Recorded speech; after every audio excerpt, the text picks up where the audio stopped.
bannange n'omubaka wa Allah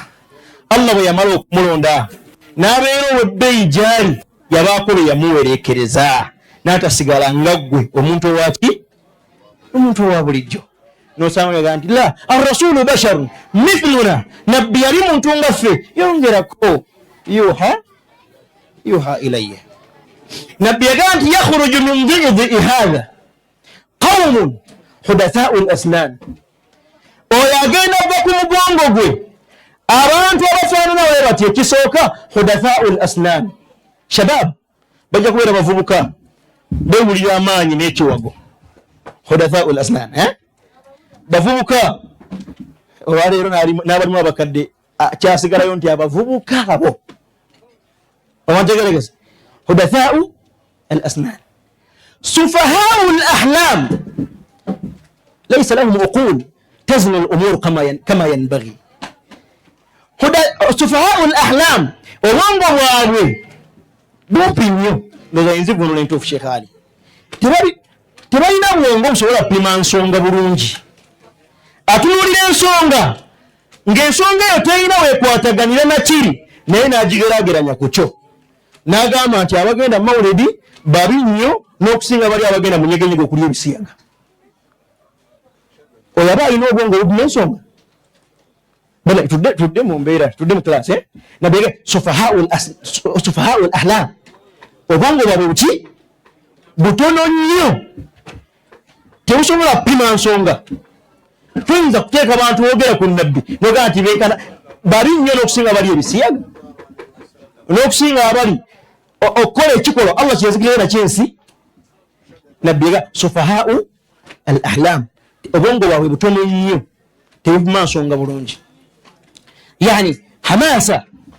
bila tafakkur bakwata mangu omuliro nga tebalowozezza olyayogera nabanga asomesaga nti abakyalya nabbi abo nemusinga nasobola omukuba ekiti gwokuba ekiti ngaasomesa nabbi awaana nabbi Muhammad sallallahu alaihi wasallam nti omukuba ekiti waman takun birasulillahi nusratuhu in talqahu al-usdu fi ajamiha njabba buli omuntu okujja bakibaite emborda mweri nabbi yagaa nti sufahau al-ahlam bw'obalaba obwongo bwawe butono nnyo tebumanyi kupima nsonga bamala gwogera nabbi yayogera ekigambo ekinene ku kyo n'agamba nti abantu abo yaquluuna min qawli khayri lbariya bwebawulira nga boogera ahi karim barakallahu fikum naam barakallahu fikum byebiyita ku nnimi zaabwe yaquluuna min qawli khayri lbariya bwebawulira nga boogera Allah yagamba nabbi Muhammad sallallahu alaihi wasallam naye nga beboogera obwongo bwabwe tebusobola bipima tebamanyi buzito bwabyo nabbi yakikola ekyo barakallahu fikum bida barakallahu fikum athabakum Allah yaquluuna min qawli khayri albariya ebigambo byeboogera birimu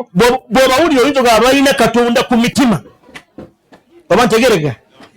mu riwaya hadithi nabbi yagamba nti abantu abo yaqra'uuna alqur'ana kama unzil bwe basoma qur'ani bagisoma nga bwe yakka bwe basoma qur'ani bagisoma nga bwe yakola ki tajwidan wa tartila bwe muwulira ng'asoma makhariji ogamba wallahi ono qur'ani yakka ku ye abantu abo naye nabbi yagamba la yujawizu hanajirahum wano mu nsingo zaabwe tesukkawo ekoma mu mimwa mitima tekkirira wallahi tebagirowoozaako bwe muwulira ng'asaaza eswala ogamba Allah era nabbi mu hadithi yakyogera yaga tahqiruuna salatikum ala salatihim bwe babasaala mwemugamba tusaala bifu abisala gandi Allahu akbar eswala takbira naji Allahu yenna najira nagaa wallah fete tusaala tahqiruuna salatikum ala salatihim abantu abo bwe basaala mulizoza mu musala biki bifu wasiyamukum ala siyamihim n'okusiiba kwabwe kukwamwe temupima mukama wange supasibuli mufti omusajja oyo nabbi gwayogereryako ebigambo ebyo dhuhuwaisira gwe bayita hurqus abamanyi babwogerako mu kutubu tarajim nsaba tukomyewo mu kilasi tukomyewo amanyi boogera ku musajja oyo mu bitabo ebyogera ku profiles z'abamanyi terasi zaabwe batugamba nti omusajja oyo yali yali nga musajja tawiru qiyami lleyli bwayimirira ekiro tamala oyo yinza omubuusabuusa nga buli kiro ayimirira tawiru sujud hatta adhhaba sujudu bijabhatihi nga bwagenda ku sujudu wansi mulowooza muluddeyo mugenda kugyayo amaaso nga ye akyaliyo imaani si amanyaga nti hatta adhhaba sujudu bijabhatihi ne bwe yavanga bwati nga nasituka nga sujudu yali addayo ekyenyi kye kyonna kijjudde sijida ennene bweti mulowooza ni omusajja munadiini omusajja oyo kasiru thiyab engoye zikomere waggulu engoye zikomere waggulu tawilu lihya ekirevu kikoma kuno ebyo si byange abatukulembera babyogera nga banyula hadithi ya Nabi Muhammad amanya gaabwe bagejjako dda kati beeyita taata gundi baba mumugawulira mu Luwarabu Abu Najiba wallahi mudemba uli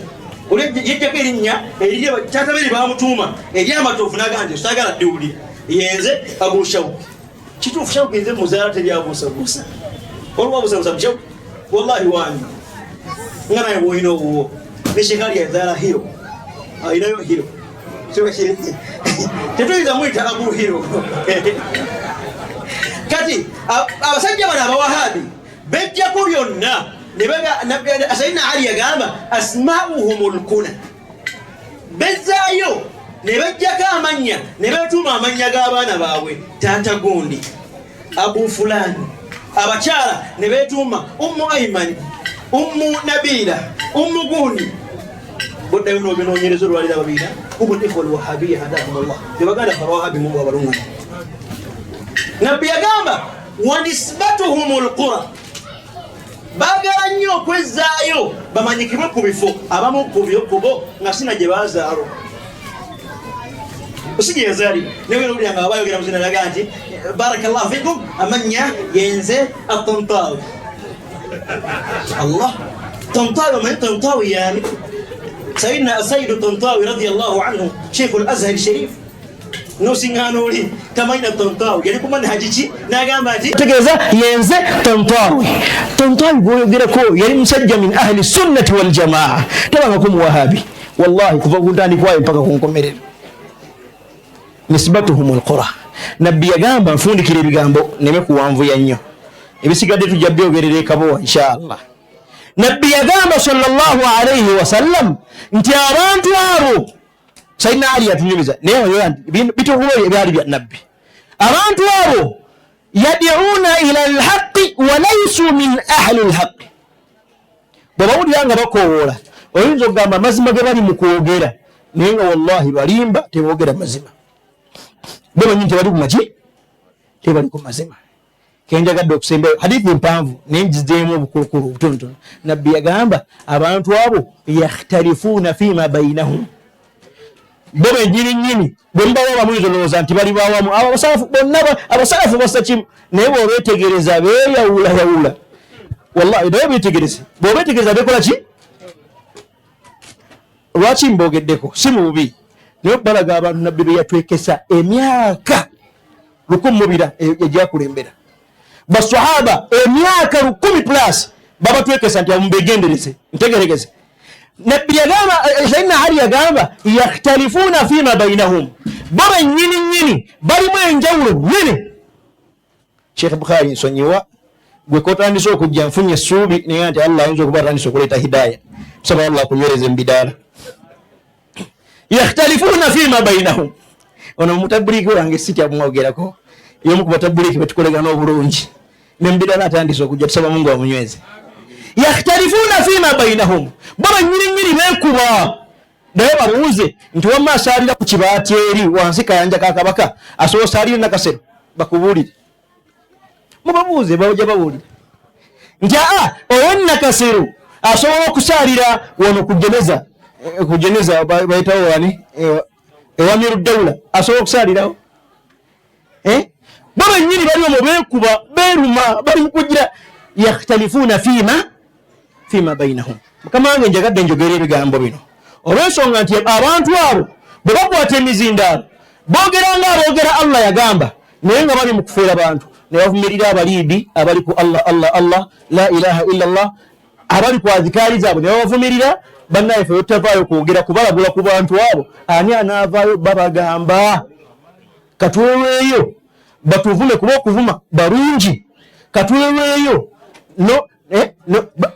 bakola n'ebinene ebisinga ku ebyo ono tabaagala bannaffe baganda baffe tubakyawa mukama wange sebo nzikiriza fundikirire wano ebigambo byange nga nsaba umma ebeere kubwerinda ku bantu bonna ababagamba nti ebyo tebikkirizibwa ezo bidaa n'ebifaanaganako muddeyo mwebuuze mu bwongo bwa bulijjo gwe bw'otandika nabbi yagamba nti thumma stafti yagamba nti wastafti kalbak naawe ng'omuntu vaayo mu mutima gw'olaba eddala kino kiri kitya ntegeregese olina gaa nti okugamba nti rabbana atina fi dunia hasana ng'eswala ewedde nti eyo bidaa Allah takyagala Allah tayagala ngambe rabbana atina fi dunia hasana nsaraani twabadde mu hijja eno ewedde omusajja omutabuliki wallahi alazim n'agamba omu ku bagoberezi be yazze yamututte Makka najja mbuuza seeka waffe atusomeseza ekigambo sheekhe wamma obutuufu bwakyo buli butya konza agambye atya nti ku Kaaba tulina okukola tawaafu emu eya umura nga twakajja tetuddamu kugendayo kukola tawaafu ndala mpaka nga tukola tawaafu eya ifaadha eya hijja seeka kiri kitya ne mugamba musajja gwe kozesa omutima gwo wazze kukola ki nazze ku nyumba ya Allah genda ku nyumba ya Mungu naye nga seeka mugamba ogendeyo omulundi gutya kitegeeza nti omuntu yagenze e Makka n'omusalafu agenda ku Kaaba emirundi emeka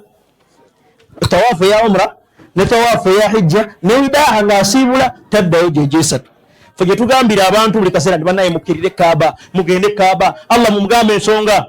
ate mukama wange ekimu ku bituluma Haji Kabama ebimu ku bituluma abantu bano tubaga nti mujje mutambule n'abantu abammwe ab'omulaadi fe tugenda baga nti wano kifo kya dduwa somerawo edduwa wallahi basanga bazungidde eri bagenze simanya nani bagenze nani bannange leero njagadde situlemu ku ddoboozi eryo si enkola yange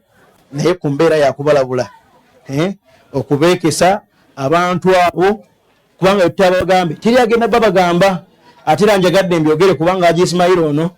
yampazeewaze mbyogere mu kidaala kino era aseba nsuubira nti mbyogedde mukama wange nzikiriza fundikira ebigambo byange nga nsaba ekidaala kino kyonna nga bwe muli wano olwaleero